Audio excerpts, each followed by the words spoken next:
मी सोमनाथ संपत राठोड देशमणी इथून बोलू राहिलो।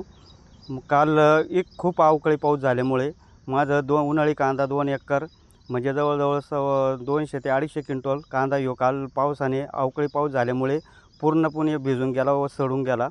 त्याच्यामुळे बाजारभाव नसल्यामुळे त्याचे मला सरकारने माझं नुकसानीचं हे करून कमीत कमी मला 2000 क्विंटलने पैसे मिळावा। आणि लेबर अभावी कांदा साठवायला लेट असल्यामुळे लेबर अभावी साठवायला लेट झाला चाळीमध्ये टाकायला आणि बाजारभाव नव्हता। त्याच्यामुळे माझ्या सगळा अख्खा कांदा वावरतच मी साठवेल पोळी होत्या, पण कालचा अवकाळी पाऊस झाल्यामुळे खूप पाऊस झाल्यामुळे पूर्ण पोळी माझ्या पाण्यामध्ये आता पूर्ण कांदा सडून गेला। ह्यो संगीता सोमनाथ राठोड देशमाणिक तालुका येवला जिल्हा नाशिक। आमच्या घरात इतका पाऊस झाला गावामध्ये। काल शुक्रवार होता, शुक्रवारी 4 वाजता इतका मुसळधार पाऊस झाला आहे। आमचे पीक होते 2 एकराचे कांदे पावसातच भिजले। 200 ते 250 क्विंटल माल निघला असता, पण आता अजून तर हे नाही विकले नव्हते, आम्ही काही घरी पण नाही आणले, तेच पाऊस होऊन गेलेला आहे। मग आता आम्हाला ही नुकसान भरपाई दिली पाहिजे, कारण आमचं मुलाबाळांचं शिक्षण आमचं त्याच्यावरच आहे आणि पुढचं पीक पण आम्ही कसं उभं करणार यावर, याची आम्हाला नुकसान भरपाई दिलेली पाहिजे तुम्ही, कारण आम्ही पण हातावरच आहे ना।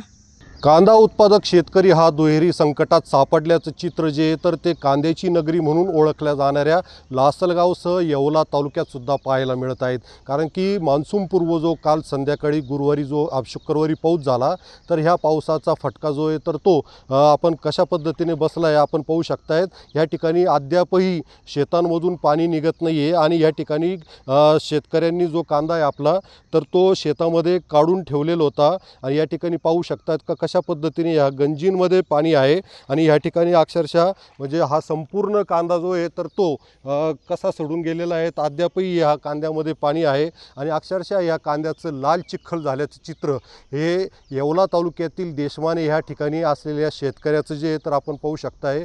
साधारण ह्या शेतकऱ्याने 2 एकरावर उन्हाळ कांद्याचं पीक घेतलेलं होतं आणि जर बघितलं तर अक्षरशः 200 ते 250 क्विंटल कांदा जो आहे तर तो संपूर्ण चिखल झालेला आहे आणि आता अशाच पद्धतीने अनेक शेतकऱ्यांचं नुकसान झालेलं आहे। त्याच्यामुळे कांदा उत्पादक शेतकऱ्यांनी मागणी केली आहे की प्रति क्विंटल 2000 रुपये क्विंटलला आम्हाला नुकसान भरपाई द्या, जेणेकरून पुढील म्हणजे कुटुंबाचं उदरनिर्वाह करता येईल, पुढील पीक घेता येईल आणि संपूर्ण जे तर हे मुलांचं शिक्षण किंवा हे गणित आम्हाला सोडवता येईल।